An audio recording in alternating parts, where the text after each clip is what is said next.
এবং রাজনীতিতে স্বচ্ছতা পরিচ্ছন্ন থাকতে হবে।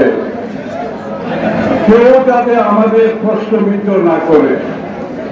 চাঁদাবাজ, দখলদার, লুটেরা, দুর্নীতিবাজ এদের কোন জায়গা বিএনপিতে হবে না। এদের কোন জায়গা বিএনপিতে হবে না।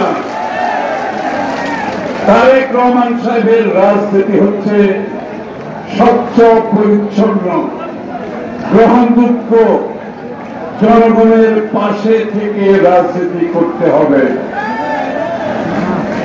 তাই বন্ধুগণ, আজকে তারেক রহমান সাহেব কি বলেছে?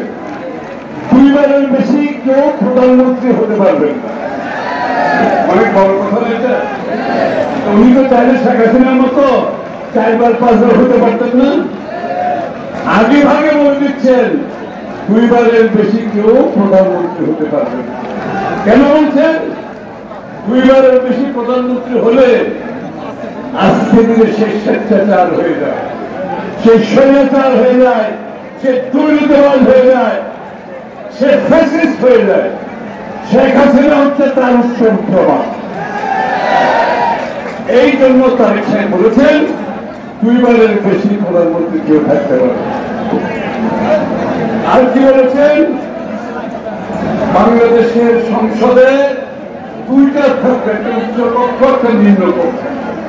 অর্থাৎ উচ্চ কক্ষে যারা রাজনীতি টাকার জন্য রাজনীতি করতে পারে না, যারা পেশি শক্তির জন্য রাজনীতি করতে পারে না, যারা সমস্ত সমাজের পাশে দাঁড়ান, সেগুলো